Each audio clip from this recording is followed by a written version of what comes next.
Hello everyone, this is doctor Jeevesh Yadav. तो Jammu and Kashmir के AMO exam के लिए हम लोग 2026 के लिए मोस्ट इम्पॉर्टेंट 63 टॉपिक देख रहे थे। सीरीज़ को कंटिन्यू करते हुए आज के क्लास में हम लोग टॉपिक नंबर 11 के विषय में बात करेंगे। ठीक है, स्टार्ट करते हैं। तो आज का जो टॉपिक है वो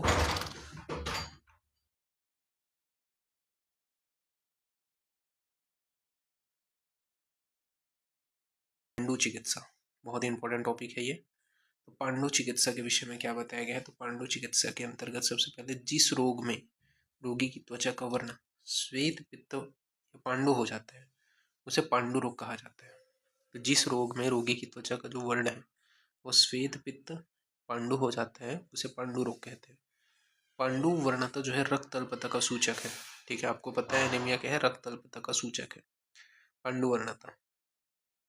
चरक ने पांडु रोग को वर्णन ग्रहणी के बाद किए हैं, जबकि सुश्रुत ने हृदरोग की बात की है। तो ये इंपॉर्टेंट है, पूछा जाता है कि चरक ने पांडु रोग का वर्णन किसके बाद किया है? तो चरक ने पांडु रोग का वर्णन ग्रहणी के बाद किया है, जबकि सुश्रुत ने हृदरोग के बाद किया है। यहाँ पे क्या बताया गया है पांडु की निरुक्ति के विषय में? पांडस्तु पीत भाग अर्ध केतकी धूल सन्निभा, यानी कि पांडु का अर्थ होता है केतकी की धूल के समान वर्णों का होना। तो पांडु का अर्थ क्या होता है? केतकी के धूल के समान वर्ण का होना। फिर सुश्रुत ने पर्याय बताया है। क्या क्या पर्याय है? तो कामला बोला जाता है, अपानिकी बोला जाता है, कुंभय बोला जाता है, लाघकर बोला जाता है, अलसाख्य बोला जाता है। ये सभी इसके पर्याय हैं। तो कामला, अपानिकी, कुंभया, लाघकर, अलसाख्य, ये सभी सुश्रुत के अनुसार पर्याय हैं। फिर पांडु रोग के निदान के विषय में बात करते हैं। तो पित्तवर्धक विधायी आहार विहार का सेवन करने के कारण, दिवस्वप्न के कारण, व्यायाम के कारण, मैथुन के कारण, वेग विधारण के कारण, भय तथा चिंता के कारण, ये सभी क्या है? इसके निदान बताए गए हैं। तो ये चीज़ आपको ध्यान में रखना है कि क्या क्या जो है निदान बताए गए हैं। तो आपका पित्तवर्धक विदाही आहार विहार, दिवस्वप्न, व्यायाम, मैथुन, वेग विधारण, भय तथा चिंता। दोष के विषय में बात करें तो दोष में यहाँ पे बताया गया है त्रिदोष विशेषतः पित्त, यानी कि प्रमुख रूप से त्रिदोष होते हैं। ठीक है, जिसमें विशेष रूप से पित्त होता है। इसमें भी कौन सा पित्त है? तो साधक पित्त के विषय में बताया गया है कि समुदीर्यण यद पित्तम हृदयम समावस्थितम। ठीक है, तो जो है आपका समुदीर्यण यद पित्तम हृदयम समावस्थित है। तो ये चीज साधक पित्त के लिए बोला गया है, ये विशेष रूप से ध्यान में रखना। दुष्य के विषय में बात कर लेते हैं। तो दुष्य में आपका क्या क्या है? तो आपका त्वचा हो गया, रक्त हो गया, मांस हो गया, ये आपके दुष्य हैं। तो इसमें आपका बताया गया है प्रदुष्य कफवात अश्रिक त्वक माशानी करोति तत्। ठीक है, ये दुष्य है। सुश्रुत ने रक्तवश बताया है। पांडु के भेद के विषय में बात करें तो 5 भेद बताए हैं। ठीक है, चरक ने वातज, पित्तज, कफज, सन्निपातज, मृतिका भक्षणजन्य पांडु। तो कितने भेद बताए हैं आचार्य चरक ने? वातज, पित्तज, कफज, सन्निपातज और मृतिका भक्षणजन्य पांडु। जबकि सुश्रुत ने 4 भेद बताए हैं। कौन से? वातज, पित्तज, कफज और त्रिदोषज। सुश्रुत के अनुसार कितने भेद हैं? 4 भेद हैं, वातज, पित्तज, कफज और त्रिदोषज। हरित ने 8 भेद बताए हैं।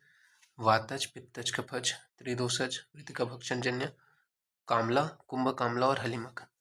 तो हरित ने 8 भेद बताए हैं। वातज, पित्तज, कफज, त्रिदोषज, मृतिका भक्षणजन्य, कामला, कुंभ कामला और हलिमक। तो ये आपको ध्यान में रखना है। और नेक्स्ट अपन बात करते हैं पांडु रोग के पूर्व रूप के विषय में।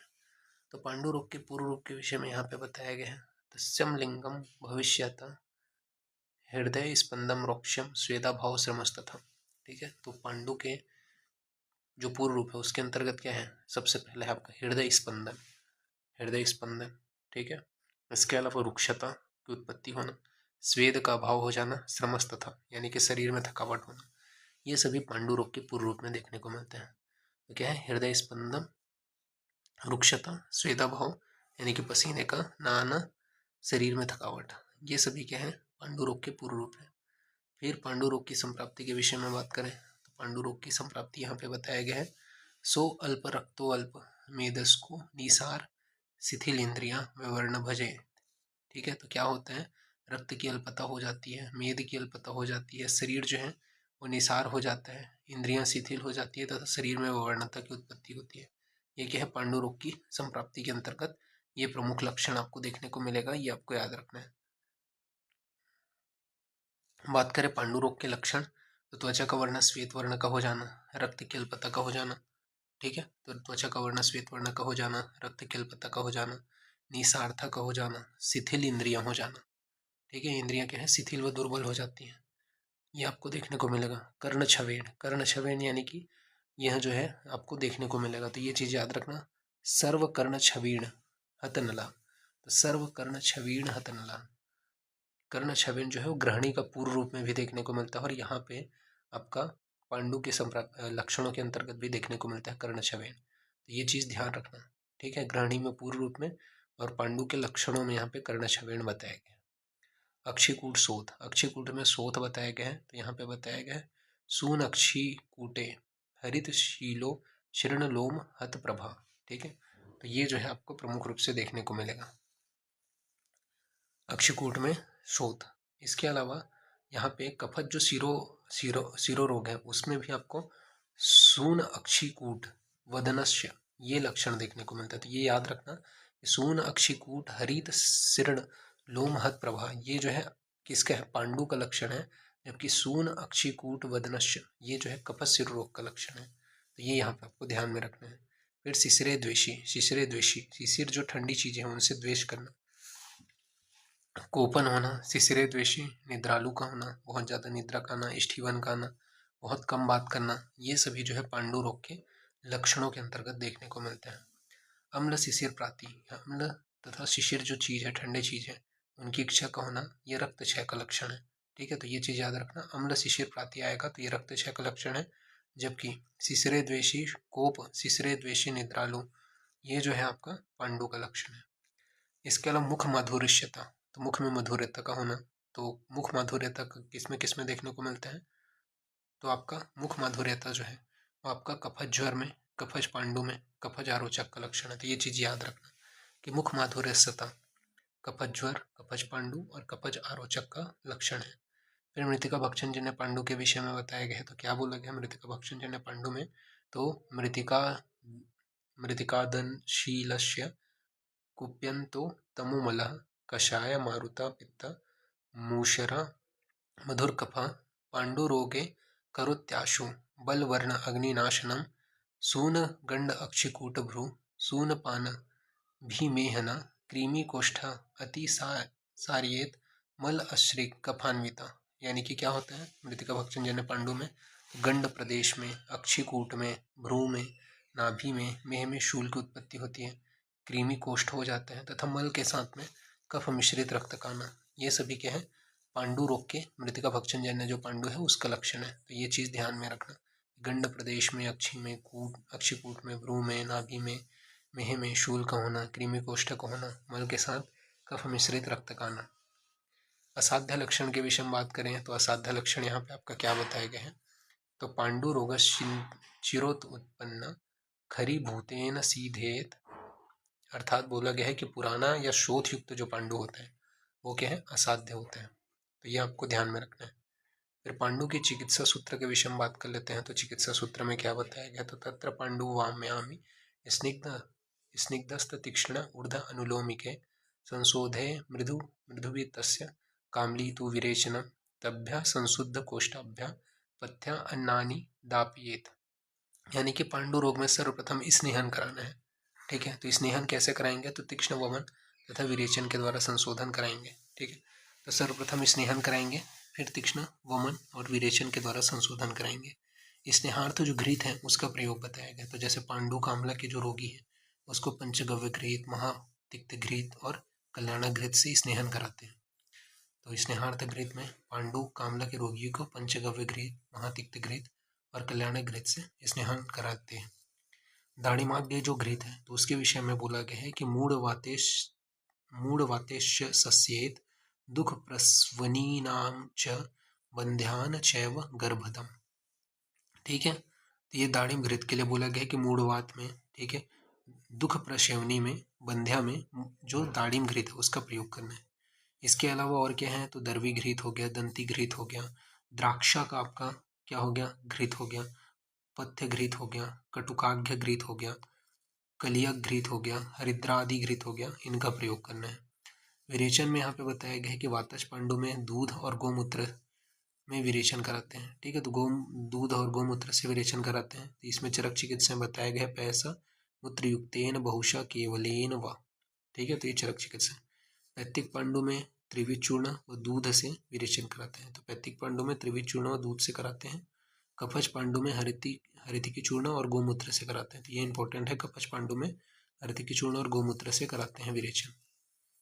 फिर गोमूत्र का जो प्रयोग है वो बताया गया है कि क्षीर मूत्रे पीबते पक्ष गव्य महिष में व पांडुर गोमूत्र युक्ते व सप्त सप्ताहे त्रिफला रसायनम। ठीक है, तो ये जो है गोमूत्र का इंपॉर्टेंस है, ये आपको ध्यान में रखना है। फिर पांडु रोग में चिकित्सकीय योग कौन से हैं, तो गोमूत्र हरितिकी बहुत इंपॉर्टेंट है, पूछा जाता है गोमूत्र हरितिकी का रोगाधिकार बताओ करके, तो पांडु रोग की चिकित्सा है। ठीक है, लौह भस्म, तो 7 दिन तक गोमूत्र के साथ में पान कराना है, तो लौह भस्म का प्रयोग करना है, 7 दिन तक गोमूत्र के साथ पान कराना है।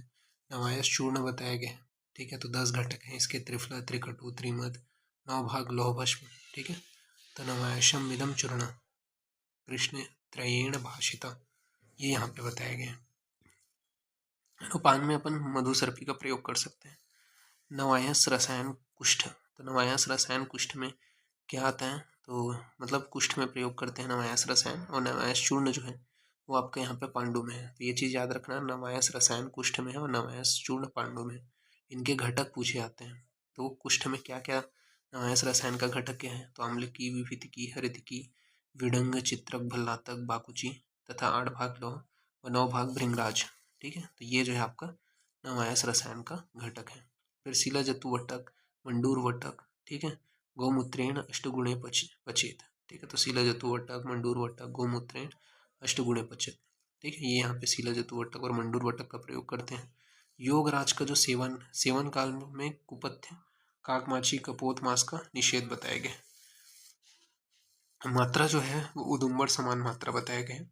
घटक में अपन जो है इसके क्या क्या घटक हैं, योगराज के त्रिफला, त्रिकटु, चित्रक, विडंगे 1-1 भाग, शिलाजीत, माक्षिक, लौह भस्म 5-5 भाग, 8 भाग मिश्री का प्रयोग करते हैं।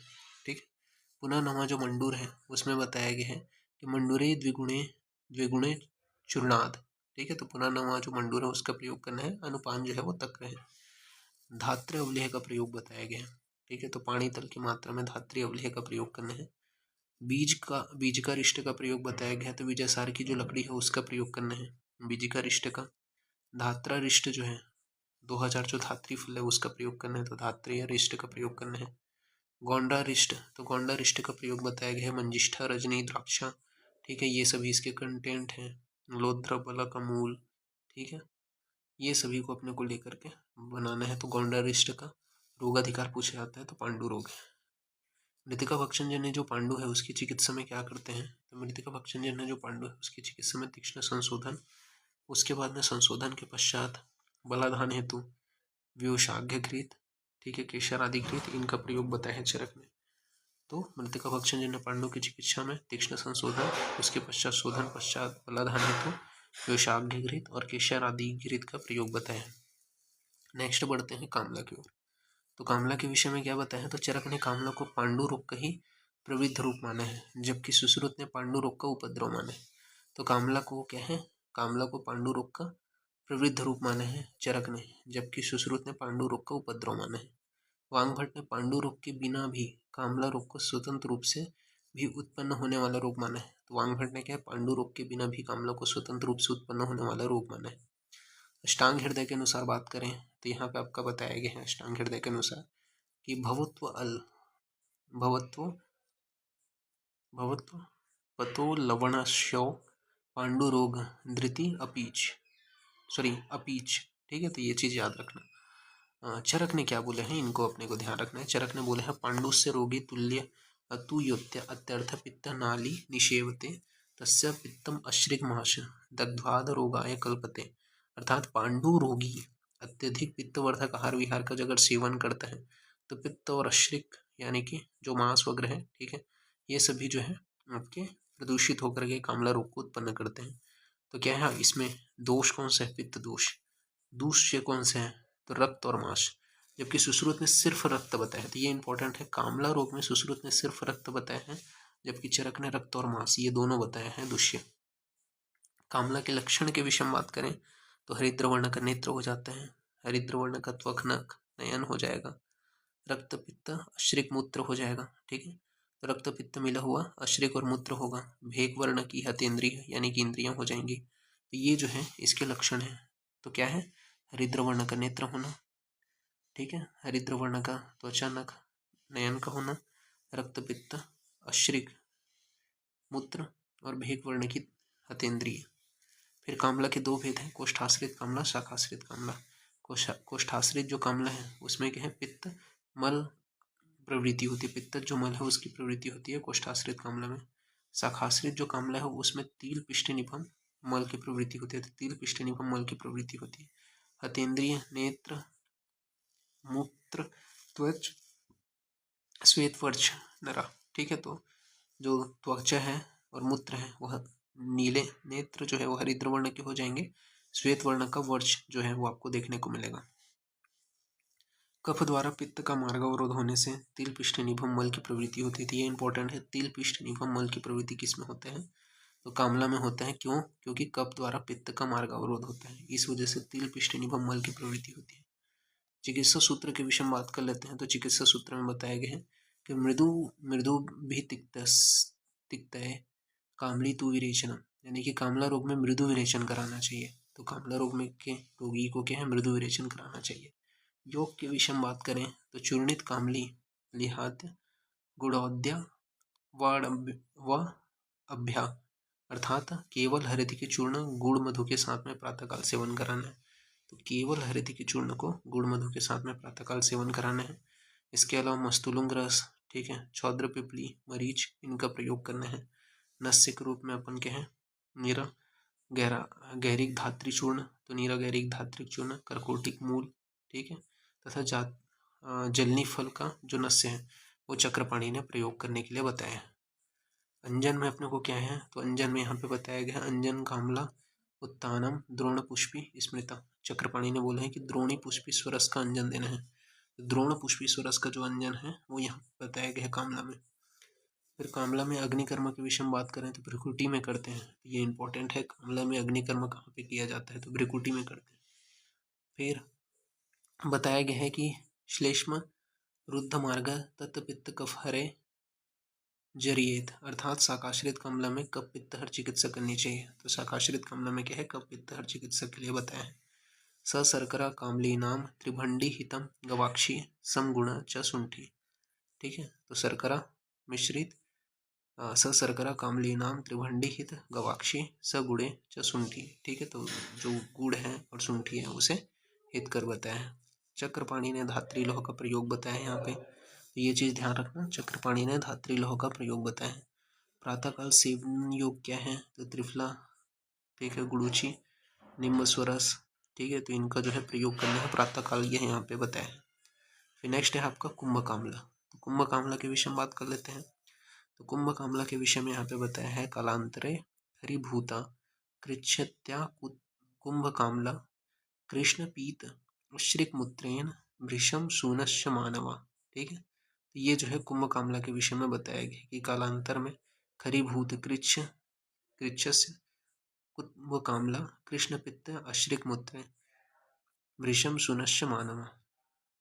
फिर बोला गया है नष्ट अग्नि संज्ञा क्षिप्र ही कामलावान विपग्यते, यानी कि जब पांडु रोग अधिक दिनों तक रह जाता है तो कामला में चेंज हो जाता है। तो जब पांडु रोग जो है वो अधिक दिनों तक रहते हैं तो वो क्या है? कामला में चेंज हो जाता है। मतलब ऐसा है कि अगर वो व्यक्ति जो है रुक्ष, सभी धातुएं उसके क्या है, मतलब ये बोल सकते हैं सभी धातुओं में रुक्षता आ जाती है, तो क्या है? कुंभ कामला की उत्पत्ति होती है। ठीक है, ये चीज़ याद रखना कि जब पांडु रोगी अधिक दिनों तक रहते हैं और सभी धातुएं रुक्ष हो जाती हैं तो कुंभ कामला की उत्पत्ति होती है, और यह जो है कष्ट साध्य रोग है। इसके विषय में क्या बोला गया है? तो उपेक्षते च सोफाड़िये कृच्छ कुंभ कामला, अर्थात वांगभट अनुसार कामला की उपेक्षा व शोध की अधिकता से कुंभ कामला रोग उत्पन्न होते हैं। ठीक है, सुश्रुत ने कुंभ कामला को कुंभांस कहा है। ठीक है, कुंभांस कहा है कुंभ कामला को सुश्रुत ने। महान शोथ एवं पर्व भेद ये दो इसके लक्षण हैं। ठीक है, तो महान शोथ और पर्व भेद ये इसके दो लक्षण हैं। कुंभाद पर्याय ये पांडुक है, तो कुंभ द्वय पर्याय ये क्या है, पांडुक है। चक्र प्राणी के अनुसार कोष्ठाश्रित कामला की अवस्था विशेष कुंभ कामला है, तो चक्र प्राणी के अनुसार कोष्ठाश्रित कामला की अवस्था विशेष कुंभ कामला है। सुश्रुत अनुसार कुंभ कामला की चिकित्सा कैसे करते हैं, तो सुश्रुत अनुसार लौह किट्ट का प्रयोग करते हैं। क्या क्या, तो लौह किट्ट का प्रयोग करेंगे। इसके अलावा जो अक्षकाष्ठ दग्धमंडू का प्रयोग करेंगे, तो अक्षकाष्ठ दग्धमंडू का प्रयोग करेंगे। सेंधव मंडूर का प्रयोग करना है, तो सेंधव मंडूर का प्रयोग करना है। स्वर्णमाक्षिक शिलाजतु का सेवन गोमूत्र से करना है, तो स्वर्णमाक्षिक शिलाजतु का सेवन गोमूत्र के साथ करना है। तो ये क्या है, सुश्रुत अनुसार कुंभ कामला की चिकित्सा है। फिर वांगभट अनुसार कुंभ कामला की चिकित्सा में क्या बताया गया है, तो यहाँ पे बोला गया है कि गोमूत्र शिलाजतु या गोमूत्र के साथ में स्वर्णमाक्षिक को 1 मास तक पिलाते हैं। तो गोमूत्र शिलाजतु या गोमूत्र के साथ में स्वर्णमाक्षिक को 1 मास तक पिलाते हैं। हलीमक के विषय में बताया गया है कि हलीमक छोटा सा पॉइंट है इंपॉर्टेंट, वो देख लेते हैं। तो हलीमक के विषय में बताया गया है कि जीर्ण शाखाश्रित कामला की उपेक्षा से हलीमक रोग उत्पन्न होता है। यानी कि जीर्ण जो शाखाश्रित कामला है उसकी आप उपेक्षा कर देते हो तो हलीमक रोग की उत्पत्ति होती है। हलीमक जो होता है वात पित्त प्रधान रोग है। हलीमक क्या है, वात पित्त प्रधान रोग है। चरक ने हलीमक को महाव्याधि की संज्ञा दी है, तो ये पूछा जाता है कि चरक ने महाव्याधि की संज्ञा किसको दी है, तो हलीमक को दी है। जबकि वांग भट्ट ने हलीमक को लोढ़ या अल्सक की संज्ञा दी है, तो ये है इंपॉर्टेंट, लोढ़र या अल्सक की संज्ञा वांग भट्ट ने किसे दी है, हलीमक को दी है। अष्टांग हृदय ने ये बोला है तंद्रा बल अनल भ्रंशो लोढ़ व हलीमक लोढ़रम तम हलीमका अल्सक चेती शशनी। ठीक है, तो ये चीज़ याद रखना। इसका लक्षण क्या है हलीमक का, वो अपन देख लेते हैं। तो यदा तो पांडव वर्ण श्याद हरित श्याव पीत का, यानी कि शरीर का जो वर्ण है वो हरित श्याव पित्त वर्ण का हो जाएगा। हलीमक में क्या होता है, हरित श्याव पित्त वर्ण का हो जाता है। सुश्रुत ने हरित पित्त नील बताया है। इसके अलावा बल उत्साह का क्षय हो जाता है, तो बल उत्साह का क्षय हो जाता है, तंद्रा की उत्पत्ति होती है, अग्निमंद हो जाती है, मृदु ज्वर की उत्पत्ति होती है। साथ ही साथ स्त्रियों में अनुराग का भाव हो जाता है, तो हर्ष का भाव हो जाएगा। ठीक है, श्वास तृष्णा की उत्पत्ति होगी। ठीक है, अरुचि की उत्पत्ति होगी, भ्रम की उत्पत्ति होगी। तो ये सभी हलीमक का लक्षण है। ठीक है, ये चीज याद रखना। चरक ने क्या बोला है, तो हलिमिकम तदा तस्या विद्यात नील पित्तता। चिकित्सा में क्या करना है, तो चिकित्सा में बताया गया है कि गुड़ुची स्वरस क्षीर साधित महेश घृत का प्रयोग करना है। तो गुड़ुची स्वरस क्षीर साधित महेश घृत का प्रयोग करना है। अभय लोह द्राक्ष लोह इनका प्रयोग करना है। ये या अपना क्षीर वस्ती और अनुवासन वस्ती का प्रयोग करना है। तो ये यहाँ पे बताया गया है। फिर पानी के विषय में इंपॉर्टेंट पॉइंट देख लेते हैं। तो पानी के विषय में बताया गया है चक्रपाणी व डलहन के अनुसार कि ज्वर व अतिसार तथा पित्त शरीर नेत्र पांडु से लक्षण हो तो उसे पानी कहते। तो जब क्या है, ज्वर व अतिसार तथा पित्त शरीर नेत्र पांडु से, नेत्र जो है वो पांडु जैसे लक्षणों से दिखाई देते हैं, तो उसे पानी कहते हैं। माधव ने क्या बोला है, संतापो भिन्न वर्चस्य वहिर्हंतो पीतता पांडु नेत्रस्यो पानी की लक्षणम भवेद। ठीक है, तो ये माधव का कोटेशन थोड़ा ध्यान में रखना। तो इस प्रकार से CRAV का ये 20 नंबर का जो पॉइंट है वो फिनिश होते हैं। नेक्स्ट क्लास में आगे कंटिन्यूशन करेंगे, तो अभी के लिए इतना ही। Thank you.